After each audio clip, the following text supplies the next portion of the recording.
and welcome to another edition of the Cross Country Super podcasts presented by Self-Managed Super and Cooper Partners. And this episode is proudly brought to you by Zagga, generating stable, fixed income style returns with an investor-first approach. Why zig when you can Zagga? As usual, I'm joined by the lovely Jemma Sanderson from Super Partners, all the way in Perth.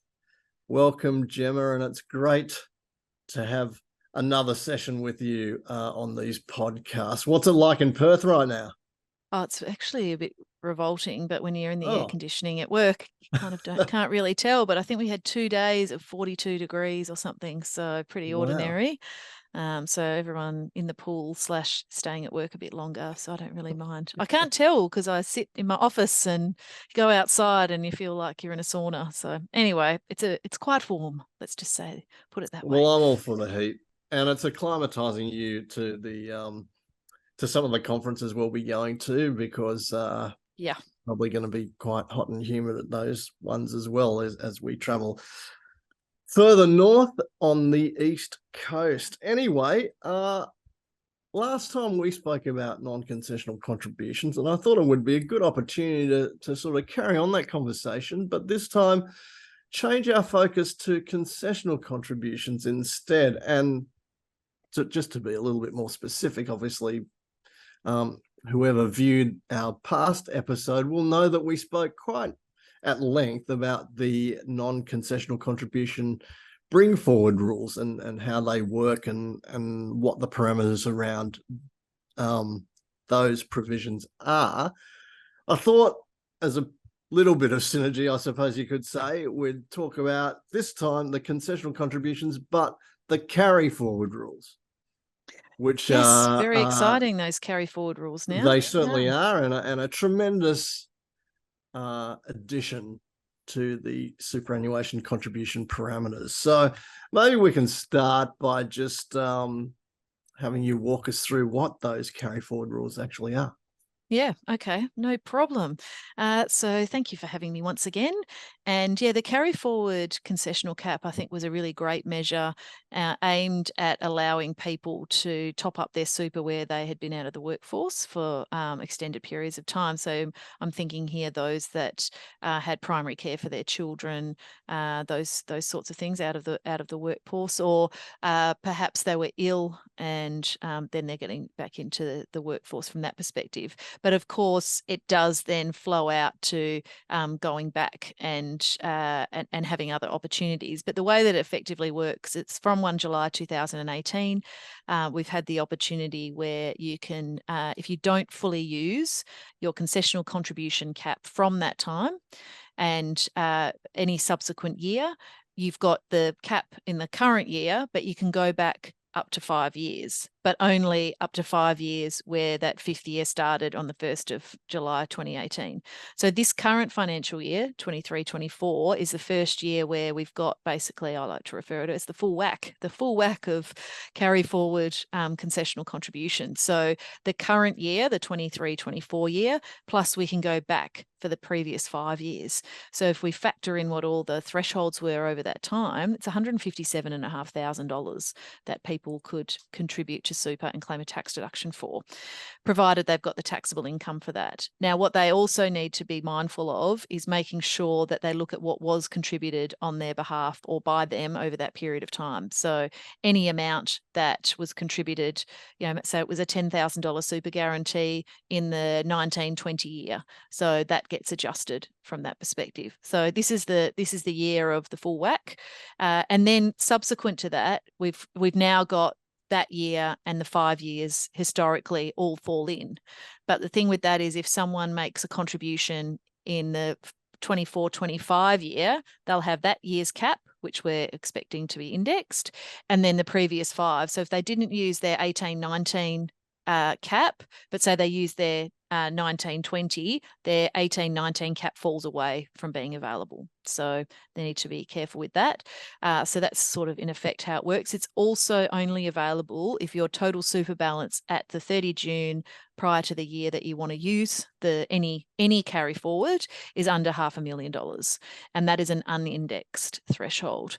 So you can go obviously ebb and flow underneath that as total super balances move. So it's just if you want to use any of your carry forward, you've got to fall under that. So again, you don't have to use the whole thing. It might be, oh, well, this year I'll put in $30,000 and claim a tax deduction, even though I've got $100,000 worth of carry forward that I could use. Then next year, I might use a little bit more of it and things like that.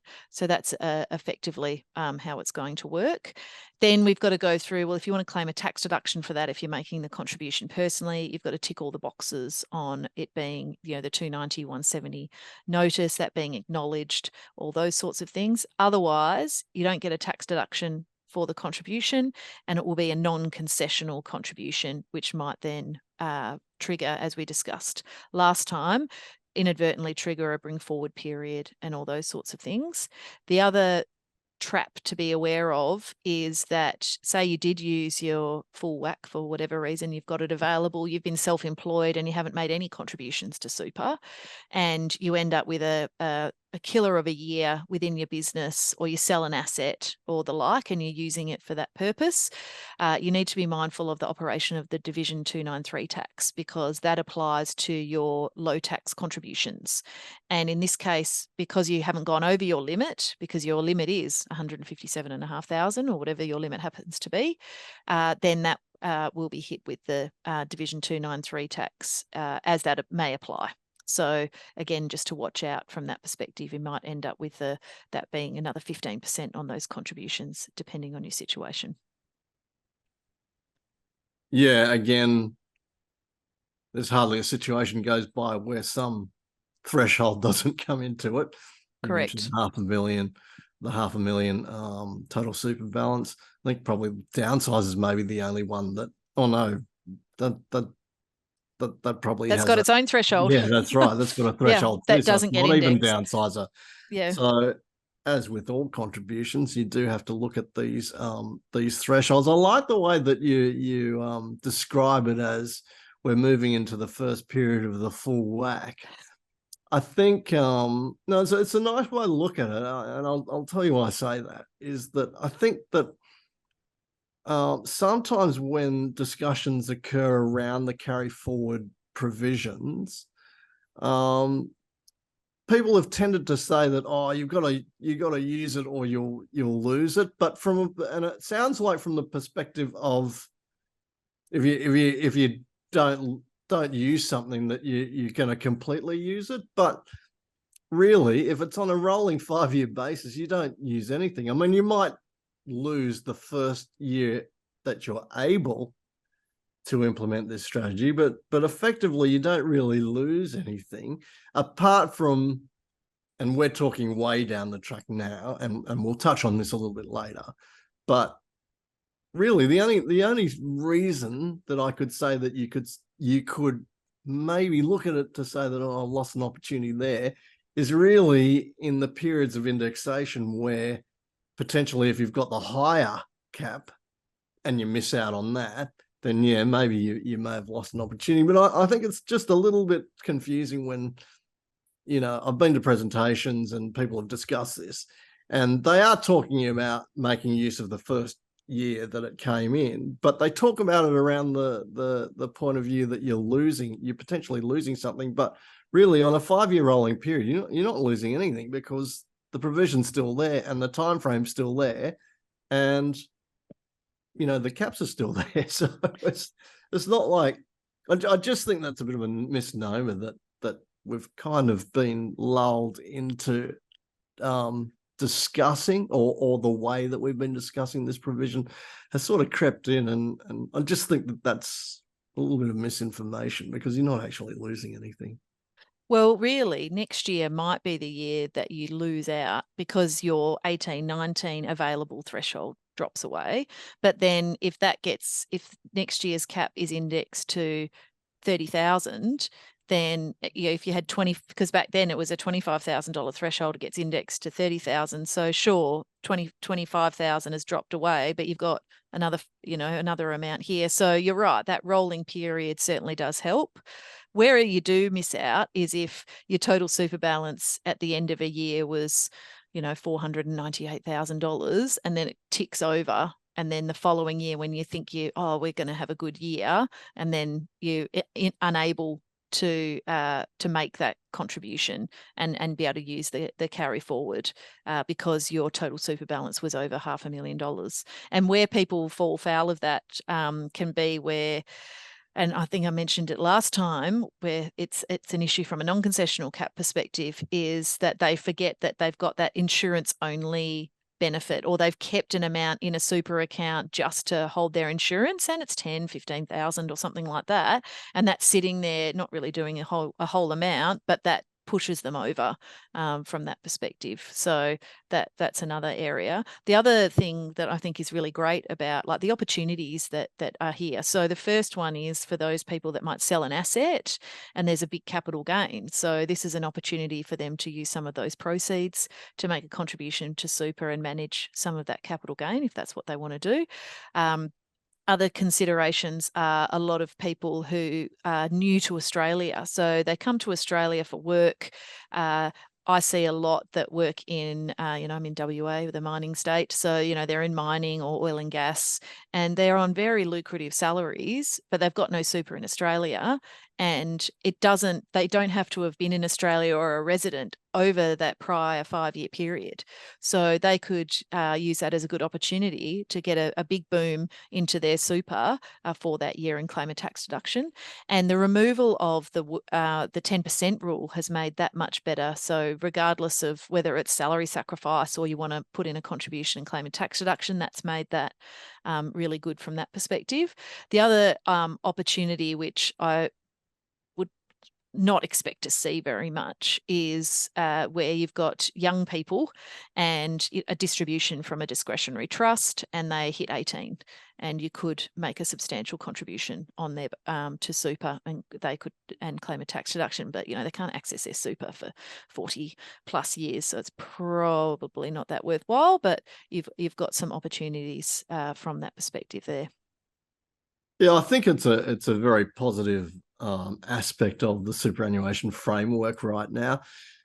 It's not exactly commensurate, but I know that a lot of people involved in retirement savings have always been complaining about how, rather than going up, these concessional contribution limits have been going down, which obviously is potentially a deterrent for people to get more money into super. But as a slight compensation for that, it doesn't compensate completely, because obviously we've got that threshold that we talked about, the $500,000 threshold that applies here. But at least it gives you one mechanism to try and boost your superannuation savings at a particular time when you have the funds to do it, if you haven't used your caps, because the caps, and if you've got that ongoing strategy, the caps are pretty low. But it does give you that opportunity to get a little bit of a boost, which I think is good. Not 100% commensurate, because as I said, you've got that limit on it with the total super balance cap, but still a pretty good measure to try and get kickstart your super savings, I suppose you could say. And I suppose this is probably one downside of it, is that the government might argue then that unless everybody uses this to its full potential, why do you need to increase the caps? Oh, I hope that doesn't. I hope that's not the argument. I've heard that argument before, that you want to increase the contributions caps, then you've got this mechanism here and people aren't even 100% using it. So until it's fully maxed out, we don't see any reason to have a look at increasing the contributions caps, apart from obviously when it's affected by the indexation measure. Now, I don't necessarily agree with that, but outside of that, I think there's certainly a lot of positives to come out of this. But look, from a practitioner point of view, have you seen a lot of usage of this yet? Are people warming to this idea? Are they aware of this idea? Do they have the cash really also to? Because obviously you've got to have the lazy money to be able to put into superannuation to actually do this. Because I mean, at the end of the day, realistically, who maxes out their caps every year? Unless you're on a mega high salary, of course, and we'll get to some of the provisions around servicing people like that. But have you seen people sort of taking this up and seeing this as a great opportunity and getting on board with it? Oh, we definitely have seen, particularly in the last few years, as the available amount has increased, people have looked at it and it's a bit more meaningful rather than, oh, you get an extra 25,000 you can contribute. They're like, is it really worth it? But when you're talking about it's an extra 130 because they haven't, they're not salary and wage earners, they get distributions from trusts or the like, or they're self-employed. So they have looked at it as an opportunity. Again, other people from the perspective of they, again, coming into Australia fresh as an opportunity to bump up their super from that perspective. So it is there, but sometimes, so you've got to have the available cash. So obviously that can be a challenge for people. The other thing is they need to have the taxable income to support that as a deduction. So we're talking, if you want to use the full whack, then you need to have a reasonable income. And also if you were to claim a deduction, generally you don't want to reduce your income down too low because then you're paying a 15% flat tax rate on that, and then your personal tax rate might be lower than that. So it's again that tax planning side of things. And a lot of people might be like, there's, in terms of that total super balance threshold, because it is fixed, it's at that 500,000, hasn't been indexed. Don't know if it will be indexed. We've had this arrangement in place since 1 July 18 and we've had no indexation. So be interested if it was indexed, what that might look like at this point in time. And then for those people wanting to use it, next year, is there a way for them to get their balance down so that they can, deal with that sort of thing? So there's not really a lot you can do there except for perhaps do a super contribution split to your spouse. But again, that would be using the current year's, last year's contributions, the concessional contributions you made, and splitting them to the spouse. So it's almost counterintuitive because you want to use an unused cap, but you've used the cap in the previous year to then split to your spouse. So that would be for those people who would maybe just over, to look at that sort of strategy to bring it down. So there's considerations there. And in terms of the what you mentioned earlier, we won't index the cap because this is available. Well, I think that the issue here, and what has been a big criticism of the caps declining before they sort of came back up again, is when you look at the maximum cap we've had for those over 50 in the past was $105,113, and they were able to claim that as a tax deduction or salary sacrifice it. And so we just haven't had those levels. So that whole lifestyle planning of, right, let's pay off the mortgage, let's smash the mortgage and make sure that, pay that off as soon as we can. And then in our last 10 years, let's really ramp up our super. So that was the basis for those contribution thresholds in the past. It was under 35 to 50, and then over 50.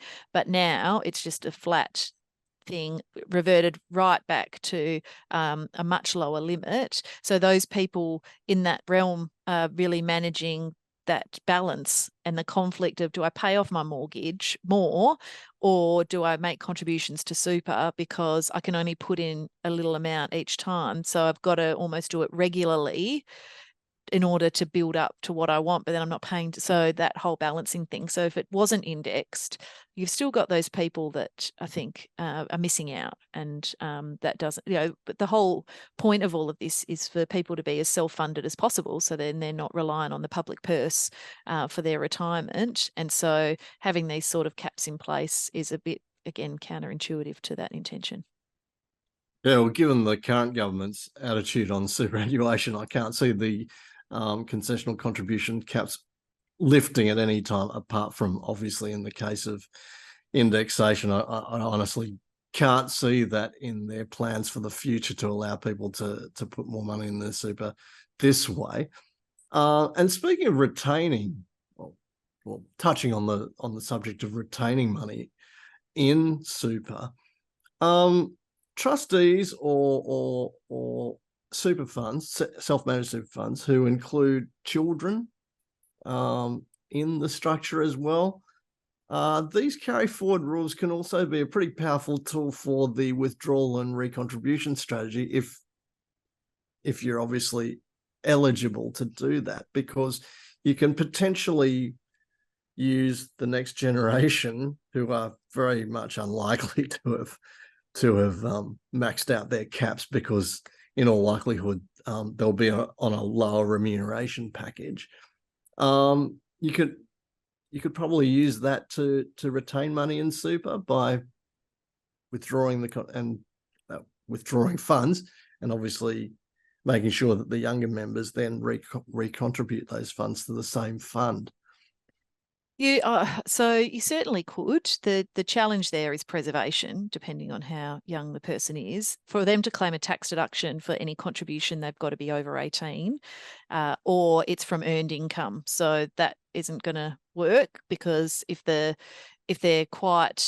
under 18, they're not going to be earning those sorts of levels from working at the corner shop or whatever that might look like. A paper round, they still even have those anyway. So the big consideration there is preservation, and so you might have those people once they hit 18, whether you look to do that. I guess that with preservation in mind is one thing. The other consideration with that is, if you put that money away for little Jimmy at age 18, a reasonable amount claimed as a tax deduction because you distributed from your discretionary trust to him, and say it was $100,000. So that grows over time. Whether you're limiting his ability to then implement his own strategies at a later point in time, because that $100,000 has grown, and then in 25 years he's in his early 40s or 50s, and he's like, that's great, I've got some super here, but I can't make any further contributions for myself because I'm over those other caps. I'm butting up against a 3 million threshold, so I'm paying more tax there. So you're almost pulling and eliminating some of their own choices and potential strategies in the future. It's not that common that you see people with big balances under, I'll call them the younger members of the fund. And generally, I'm not a fan of having kids in the parent super fund as a general rule. It just adds to complexity, and often they bring them in so they get the benefit of being in a self-managed fund and perhaps that investment flexibility and choice. But then invariably at some point in time, they want to go out on their own, or they want their spouse, they want to have their own family one.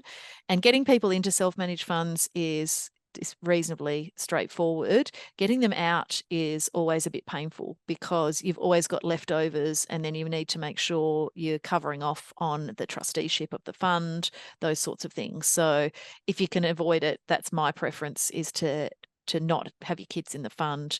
Let them run their own race from that perspective. Oh no, Gemma. Well, I better not tell you about my arrangement then, because I'm in an SMSF with my mother. Oh, so we've structured the parent-child thing ourselves. That's okay. I mean, sorry, I'm not totally averse to it. And now that you can have 6 members in there, that does make it a bit more. So if you've got 2 kids, you can have mum and dad, the 2 kids, and their spouses. But then I've just, I don't know, playing devil's advocate here. One of them goes through a divorce. That is, is just a disaster or a nightmare. All those sorts of things that can happen. So if you can get away with it, just leave them to their own devices.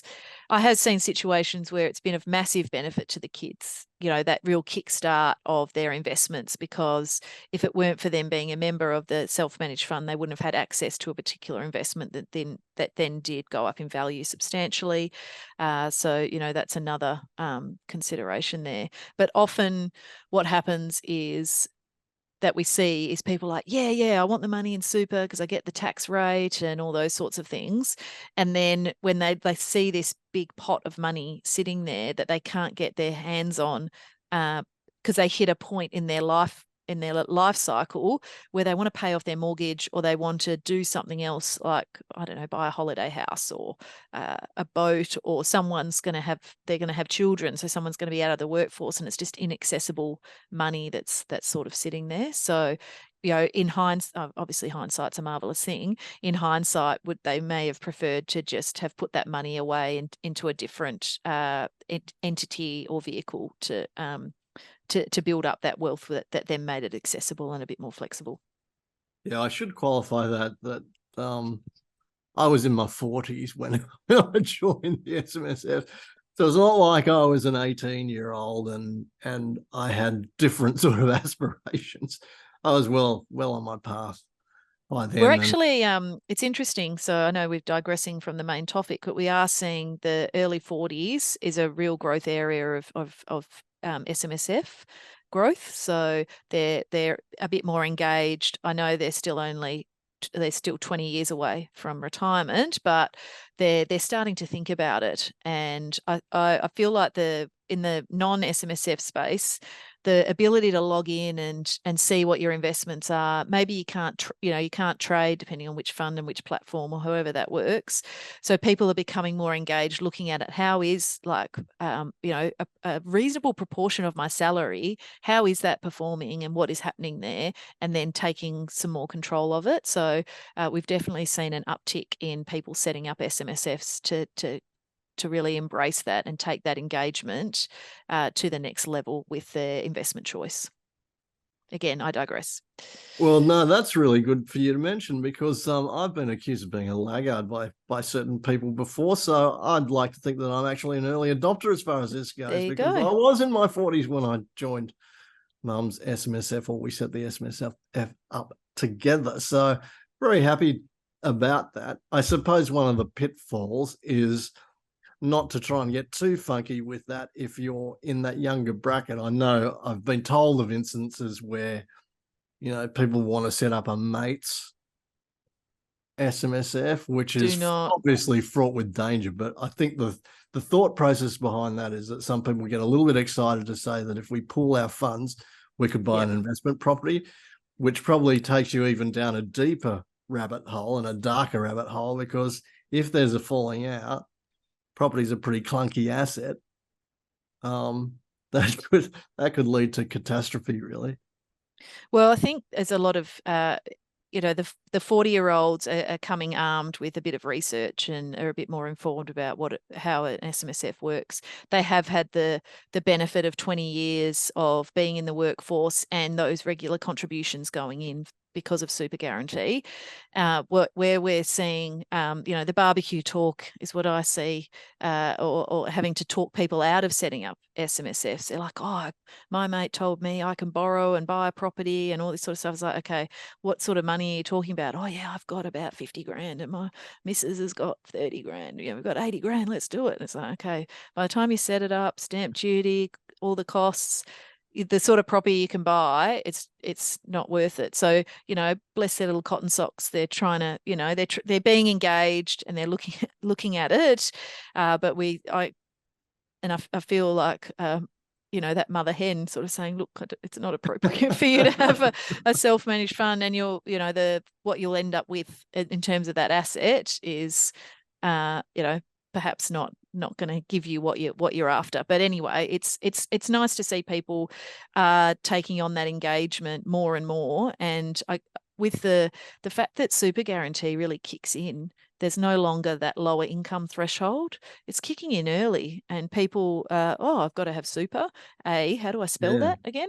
And then, they're like, okay, well, I'll go into this one. What investments are they? It's a reasonable chunk of the money that they're getting. If they've got their first hospo job at uni or whatever, and all of a sudden these things kick through, I think that people will start to become more engaged earlier on, it's not a bad thing. No. I think it's really good that people are not only being engaged, but they're even looking at ways to think outside the square as to how, they can make this work for them. But, obviously not meaning to be a negative Nancy, you do have to qualify that by saying that, look, contextually in your circumstances, maybe not such a good idea. And when you consider these other implications, then perhaps you should think about it twice. But full marks, absolutely full marks. For trying to get ahead of the game, trying to think outside of the square, and trying to make these complex rules work for you. Now, Jemma, as we always mentioned, you're from the West, the mining capital of Australia.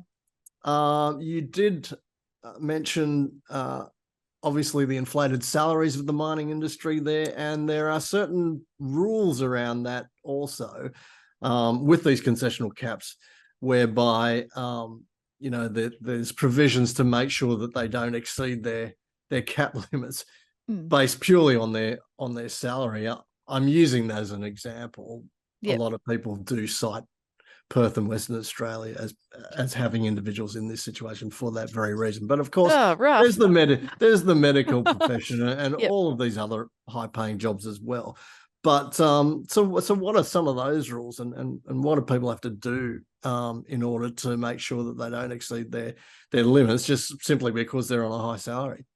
So this can be a real challenge for some people if they've got multiple roles. So generally the way the super guarantee works is that the employer has the obligation to pay the super for the person per quarter up to the maximum the maximum contribution base. Getting my maximum, that used to be the rule back before 2007. God, I'm showing my age now. Anyway, so the maximum contribution base is a quarterly amount. If the person earns any amount up to that, then super guarantee of a proportion gets paid to super. But if they earn over that, then there's a cap on how much needs to be paid from a super guarantee perspective. So that is in place. Now, there's a provision in the legislation that says if that ends up being higher than the concessional cap, then the concessional cap kicks in. And we may well get to that point because that limit does get indexed each year. So perhaps next year where, again, it's it'll be the expectation, given the timing of when we're recording this, is that will go up to $30,000 next year for the concessional cap. At the moment, the 27.5 is it's not that far off really what the maximum contribution base SG would be. So that's what that looks like. So let's say you're one of those fortunate people that's got multiple jobs and you're earning more than what the SG on each of those salaries would end up having an excess concessional contribution. So we could just suck it up, for want of a better phrase, and just deal with the release of the excess at a later point in time. That certainly is an option that is available. There's no tax disadvantage of doing that, because if you end up with an excess concessional contribution, it gets added back to your taxable income and then it gets basically released from super. There used to be a charge that applied on the tax rate that the super fund would pay of 15% in your marginal rate, but that got removed a couple of years ago. So there's no tax downside of doing that. It's just really a timing thing. Now, to address the fact that people were inadvertently going over, because the employer has an obligation. If you said to them, oh, well, I'm already over my cap with my 3 other jobs, I don't want it anymore, they can't just say, oh, okay, Jemma, no worries, because they have then not met their super guarantee obligations. So this opt-out came into play a few years ago. So it basically enables someone to get the tax office to sign off and it's a certificate that Jemma has opted out of the super obligations for employer A. There's timings of when that has to happen. So you can opt out for, it's done on a financial year sort of basis. So it's up to the whole 4 quarters you can opt out for per employer. So if you want to opt out for the whole year, you need to make sure that that is sent to the tax office by the 2nd of May or received by the 2nd of May for them to issue the certificate from that perspective. But at any point in time, if you want, okay, next quarter I want to opt out, then you've got to have provided that certificate for the opt-out as it goes through. So it's helpful from that perspective. Unlike back pre-2013 where people had those multiple jobs, they went over the caps and it was hit with the excess concessional contributions tax and then potentially excess non-concessional contributions tax. So we had that 93 to 95% tax rate. Now it just can come out if you have an excess from that perspective. I haven't seen that many people look to do this, to be honest, because it's the faffing around factor is reasonably high. And then often they're happy. Sometimes they think, oh, I forgot about that. The contributions get made. It's a bit of forced savings and they get the money back after the end of the year. I have had a couple that have tried to accomplish it, but the nature of one of their roles was one that required the minister of whatever it was to sign off on their total package. And so if they wanted to change the way that they received their package, then that required minister sign off. So they decided not to go down that path. Also, you need to be a bit careful the way that some of the contracts are drafted. If you don't get your super guarantee paid, then do you actually miss out on that amount because you're getting paid X plus super? So because your super isn't there, you're just getting X and not the plus bit getting wrapped back up. That would be quite uncommon, but you never know. There might be some quirky old contracts that you're unaware that that's the case. So there is that opt-out available from that perspective. Not just plus super. What happens if you've got a remuneration contract inclusive of super? So then what would happen there is, say you're getting paid 200,000, you're not getting the super anymore. So what you would get in your pocket is, the 200,000 is then right. would be the taxable amount personally. Yeah. Yeah, right. So that would be okay. But it's just the plus amount, which is an extra amount that potentially you might miss out on. Well, you've got to be careful that you don't miss out on simply because you want to opt out. Yeah, that's right. And again, I feel like it would be quite unusual for that to be the case, but it's worthwhile just being aware of it and just double checking from that perspective. Now, if we're talking about the contributions caps increasing on 1 July because the average weekly ordinary times earnings figure, boys, try and say that in a hurry, which is why most of us just refer to it as a WOTI. A WOT. I've heard in other ones. A WOTI, a WOT. We love our acronyms, don't we? Yeah, a WOT. Okay. Yeah. Fair enough. I suppose it's open to everybody's interpretation and pronunciation of how they would like to refer to yet another acronym in the superannuation industry. But that has reached the threshold. We're going to see indexation. Now, of course, that has implications for the non-concessional caps as well, doesn't it? Because of the times formula. So how's that going to work? So again, the timing of when we recorded this, we've just found out that the transfer balance cap is remaining the same for next year. So this is really where the transfer balance cap and the total super balance interact on non-concessional thresholds for the bring forward. So what that means is, from that perspective, the upper limit will remain at 1.9 million. But in the situation that the concessional cap gets indexed from 27.5 to 30, then that means that the non-concessional single year cap goes to 120, the 2-year cap goes to 240, and the 3-year cap goes to 360. And how that flows out to the bring forward thresholds, the way that those work is, so the top threshold is 1.9. So if you're over 1.9 total super balance, you've got no non-concessional cap available, and any non-concessional contribution that you make is going to be in excess. The next threshold down at the moment is from, got to get it right because got it wrong last time, 1.79 to 1.9 million is the current threshold, where if that's what your total super balance was at 30 June 23, you can put in 110,000 and that would remain within your cap. Now, because that second threshold is based on the top threshold less the single year non-concessional cap, it's actually going to go down from 1.79 to 1.78, and you'll be able to put in 120,000. So you've just got to watch out for how that sort of works. Then, of course, the next threshold down is also going to drop. So at the moment, if you've got between 1.68 and 1.79, you can do a 2-year contribution of 220. And then how that's going to work is, if our second cap is 240, then that lower amount will be 1.66. to 1.78. So you just really need to watch out from that perspective. And as we discussed in our last podcast, this is where in the lead up to 30 June 2024, people might need to revisit some of their strategies and opportunities, because if you were less than some of these lower thresholds, so say at 30 June 23, you had 1.67 million, trying to get it in the middle there, 1.67 million. So you could put in a $330,000 contribution in the current year, depending on your contribution history. But because those are going down, you might not be able to make such a large contribution next year, even though your 3-year contribution cap next year is 360 rather. Then you might need to just manage, right, are we maximizing our contribution strategies in this year and the next few? We've got indexation of the contribution amount, but does that mean that next year I can only put in 240 as opposed to putting in 330 this year, and then seeing how that all flows out? So it's that ongoing consideration. This year I can do 330. I'm under the threshold. Great. Oh, I might wait though and do 360 in July.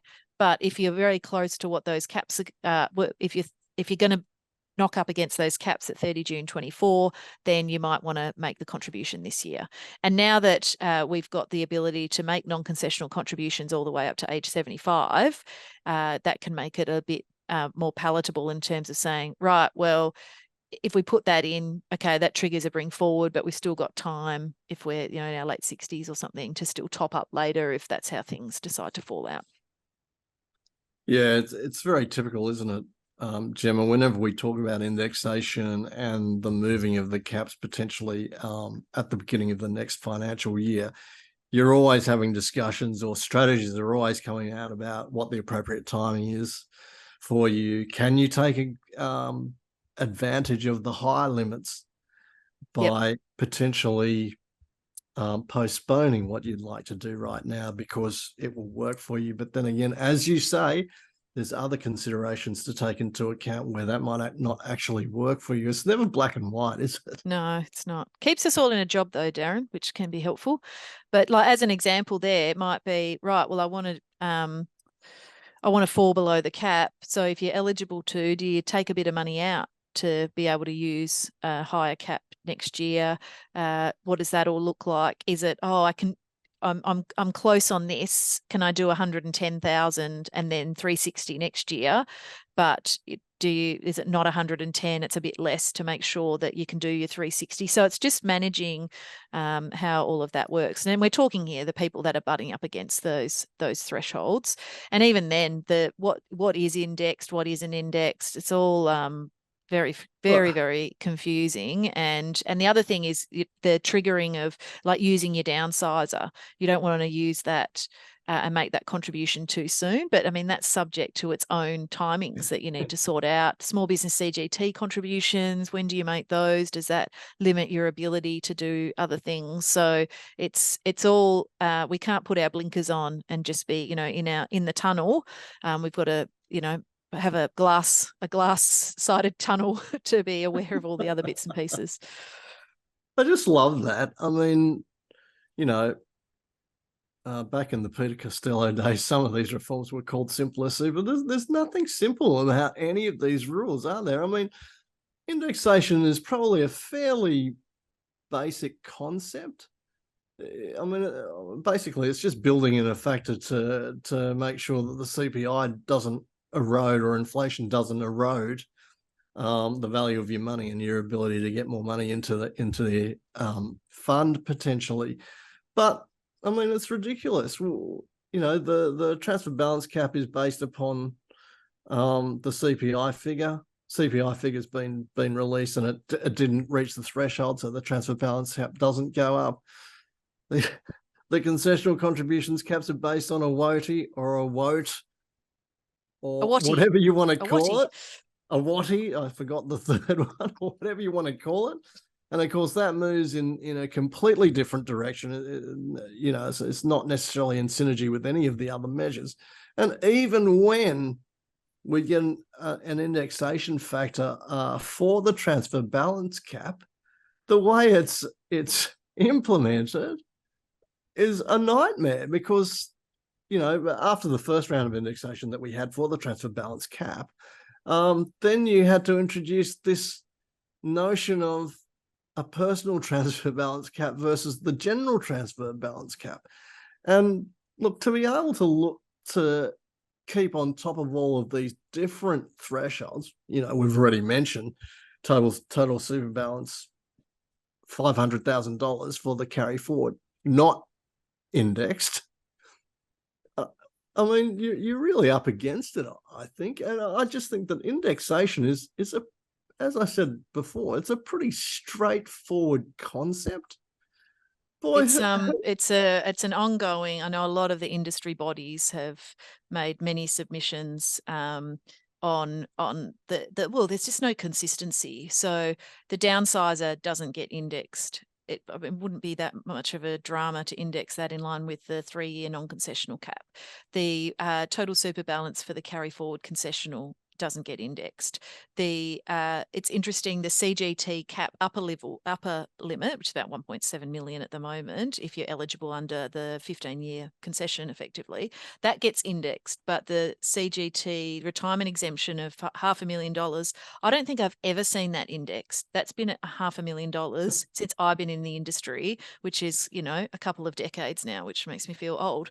And the maximum net asset value test for that was indexed in 2007 from 5 million to 6 million. So there's all these things that aren't indexed, or if they are, they're indexed at CPI or a WOTI or whatever, something different. So trying to keep track of them. I know that Robin Jacobson at the Taxation Institute, she's run the numbers on how many different thresholds there are that are subject to indexation or not, and she just there's hundreds, and so it just creates it's not simpler. And then things like this one where, okay, we got the numbers, so we know that the transfer balance cap's the same, but we're not going to know the situation until the end of this month in terms of the contribution thresholds, even though everyone's pretty sure that it will happen. But, it's just, again, that timing, being able to then communicate that to everyone, setting those expectations, being able to have meaningful conversations with people for them to be able to make meaningful and accurate decisions about what they're doing, all those sorts of things. But I know that we've digressed quite a bit from our original conversation. We always digress a do. little bit, but it is pretty relevant now. I mean, I've seen some of the pre-budget submissions already that have gone through or that have been lodged, and there are some sensibly, I think, calling for a reduction in the number of thresholds that are applying to the industry, because, I mean, it's just so complicated. I mean, I think throw us a bone is probably what I'm trying to say. Either reduce the thresholds or make them consistent in the way that indexation or some of these other measures are applied to them, because having a plethora of thresholds, but the rules as to how those thresholds move or potentially don't move are all different. Yeah. So, at indexed at $2,500 limits or $5,000 increments, then you've got whatever it indexes it at, that's what it is. So it's like, oh, okay, well, that's different. And then this is in $100,000 things, and then that one's in this. Like, no wonder we're all just anyway. Well, like I said, Darin, it keeps us in a job. It does keep us in a job, and the great stuff is it gives us subjects to talk about on these podcasts.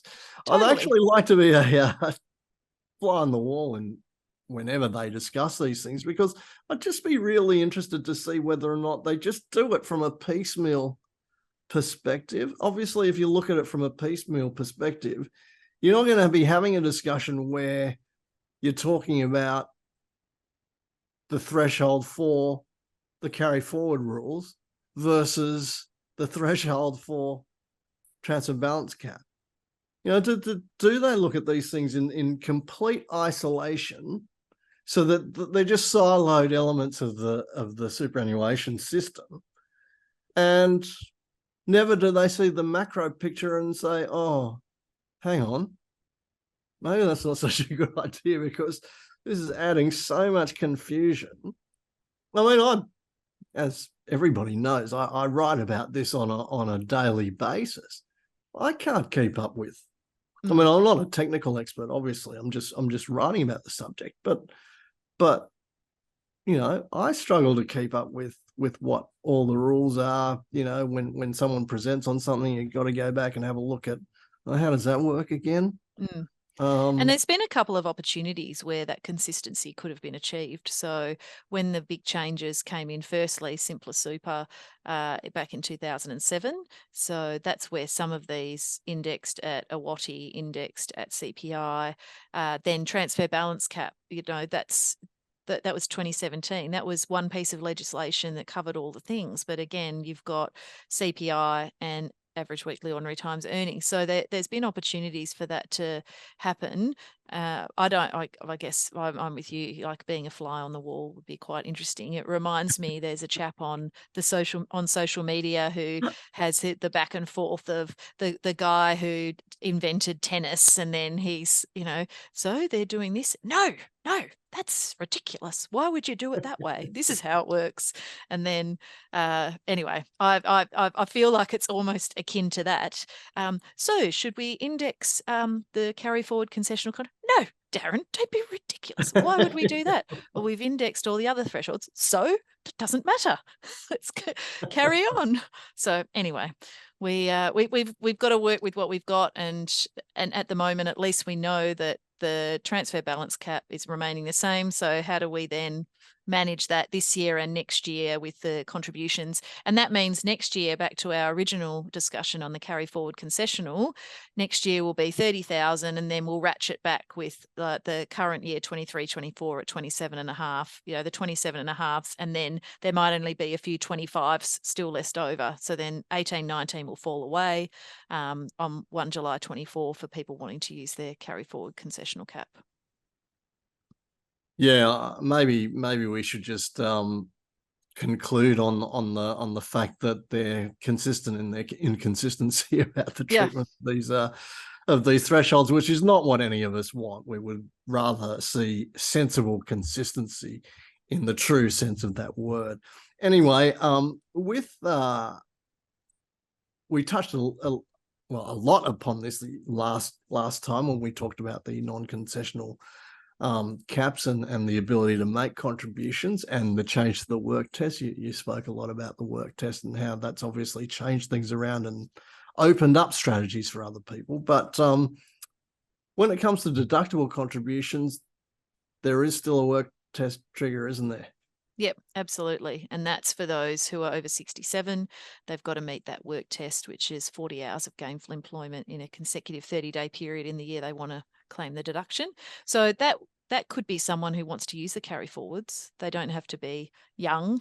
They could be at any age and look to use that particular mechanism. So the ability to claim the deduction is the important bit there. So have you met that work test? If you don't meet the work test, unlike under the SIS rules, where the fund was unable to accept the contribution, so it could basically reject it out. If you don't meet the work test, it then becomes a non-concessional contribution. So then you need to make sure that you're not inadvertently triggering a bring forward when you don't want to because you haven't met that work test. The other thing with the deductibility of it is, so now that's in the Tax Act, so we've got that work test for you to claim a tax deduction for it, but you need to follow all the correct procedures with the notice, so the 290-170 notice, and the acknowledgement by the fund. So there was a case recently, and I can't remember the name of it, that where someone sort of challenged that because they'd made a contribution to a public scheme, so not a self-managed fund. I think the contribution was about $5,000 that they were looking at. So we're not talking big numbers here, but it was relevant in terms of looking at had they followed the correct procedure. So they made the contribution, they put in the form, but the form applied was for a different amount or a higher amount. So because it was for a higher amount, they didn't acknowledge the notice. Then they lodged a second one and it was for a lower amount, but by then they'd rolled over to another fund. So there was all like the actual circumstances were all a bit all over the place, but the ultimate outcome was, well, you lodged the notice, but it wasn't acknowledged by your fund. And so therefore it's not deductible. And so just to watch out for all of those procedural requirements happening. Yeah, there's, correct me if I'm wrong, there's been a slight change in the proof of having satisfied the work test too, isn't there? As in previously you had to prove it before you claim a deduction, but now you don't. Well, that's right. So there was, and it wasn't really drafted into the law that you had to meet the work test before the contribution, but there was sort of a general expectation that that was prudent. But now you can make the contribution as long as you meet the work test over that financial year, then you're okay. So if I'm 70 years old and I make a contribution today that I want to claim a tax deduction for, as long as I meet the work test in the current financial year, so before 30 June, meet that 40 hours in a consecutive 30-day period of gainful employment, then I'm all sweet from that perspective. And I've followed the procedures of claiming the deduction, and I have enough taxable income to support it. And. Yeah, I just think that that's kind of a little bit tricky because while it may be argued that it gives you a little bit more flexibility, it also gives you the ability to, did you do it? Oh, I I forgot. haven't. that's But right. if that's the Oh, I case, haven't. if that's the case, okay. So what's the worst case scenario there? Maybe if you were looking to claim the big fat amount, the big whack, the full whack, then obviously that's a big difference from a tax perspective. But you'd hope that you'd be on the ball where that was happening. But if you don't meet the work test, then that becomes a non-concessional super contribution. So in the situation that you were looking to do the full whack, then you would have been under the total super balance threshold of 500. So you'd have the non-concessional cap available. But let's say you were looking at the strategy of you were 73 and you were looking at using that and then putting some extra contributions in to fully use what opportunities were available, and then all of a sudden trigger a bring forward, can't do your 360 next year when you're 74 at the start of the year. So how that all sort of slots in. So it's just really important to be aware of, I stuffed that up. Oh, I forgot. But the wider implications of that is something that needs to be looked at. I suppose it's just a bit of a pain to, if you did forget, it's like, oh, now I have to revisit that and figure out what I've got to do from here on in. Rather than, oh, it would have been so easy if I'd just done the work test, but I forgot to do it. I went on a holiday and then I forgot. Yeah. Well, I mean, it happens. I could see myself doing that. So I don't think it's that difficult a trap to fall into. Now, there's obviously when you're talking about the work test, there's always going to be questions about, oh, but Jemma, I'm over 65. I'm not employed full time anymore. How do I do it? Like, are there any tips, things that I could look at to be able to satisfy this? Because how do I do it? Like, I want to participate in this strategy, but how do I do it? I'm devoid of ideas because I'm not in full time employment anymore. Do you have sort of tips for people to sort of follow along those lines? So the first thing is, talking to someone who's over 67. So if they want to use this strategy, the carry forward concessional strategy, so it must, like, I'm just thinking of the circumstances where we're looking at this. So they've perhaps sold an asset, made a substantial capital gain or had a big windfall, and they've got less than $500,000 in super. So they want to use it. And so they've got enough money enough taxable income to support the contribution. So if you were, say, 70 and that was the case, I guess there's a couple of things you could do. Speak to one of your children to see if they'll put you on the payroll of their business, if they happen to run a business, or a friend. The best way is to be put on payroll. Now, I know that comes with it payroll tax implications for the businesses. You can be self-employed for that period of time as well. The other one, and I use this as an example, go to Bunnings and get yourself a job at the front desk or something like that. I go to my local Bunnings / hardware store. Probably shouldn't use brands here, but go to my local hardware store, and I love seeing the older people, and they're loving it. They're talking to the kids about painting and things like that. What's your hobby? and can you go and do a bit of work there for it? A lot of people are like, I can go and do a holiday cover at a local business in a particular area. So sometimes it's not that difficult to meet on the basis, because you do have to work. So if you can't work because of your health or something like that, then you're probably never going to be able to address it.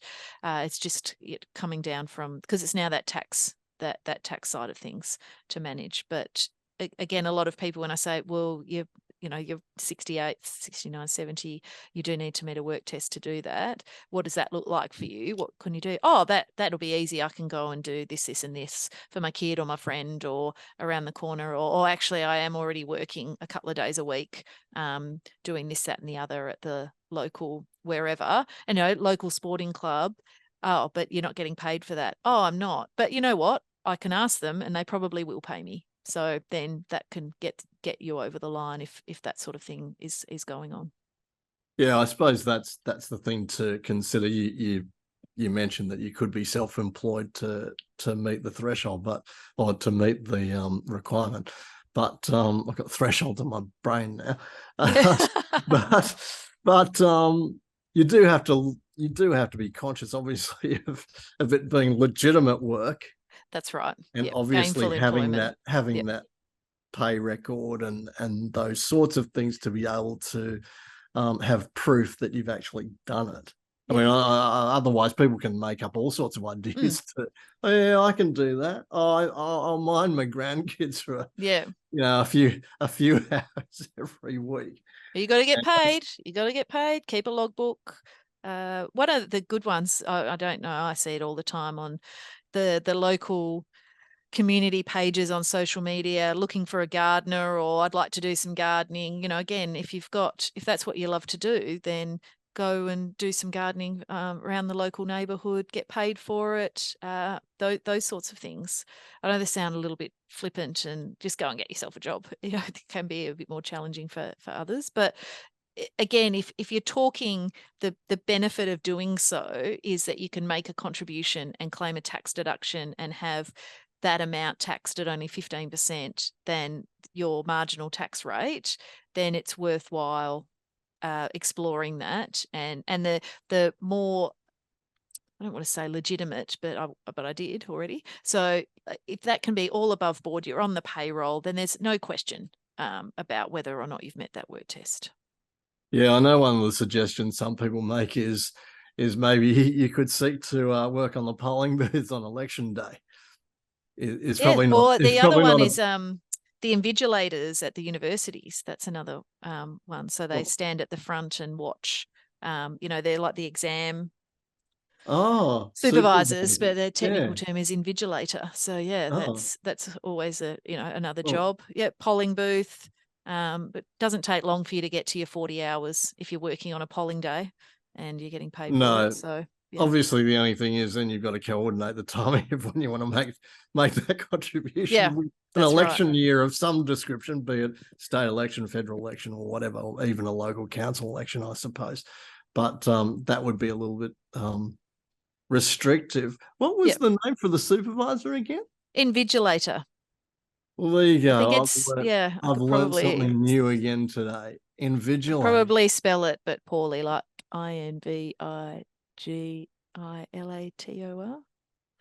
Don't quote me on that. If I got it right, winning. But I've never even heard of that reference before. I've always known them just to be exam supervisors, and that's it. Maybe it's just a WA term because, we are different folk sometimes. You are all the way out there in the West, the Wild West. The Wild West. Exactly. Indeed. Exactly. Well, as usual, Jemma, we've had so much fun. We have pretty much run out of time on our podcast. So, again, thanks for your time. I've really enjoyed the chat. I hope everybody else who's listening to this podcast, or maybe even watching us, have enjoyed the chat as well. And look, thanks for your company. Thanks for your time, Jemma. Thanks for your company. If you are listening to this, we do appreciate the support, and we hope you're enjoying these podcasts certainly as much as we're enjoying bringing them to you. I don't know whether or not that's a reflection on Jemma and myself, but we are having a lot of fun doing these things. So hopefully you're having as much fun as we are. But we'll sign off now. Thanks again for your company. Thanks again, Jemma. And we'll see you the next time we put together another episode of the Cross Country Super podcast. Thank you.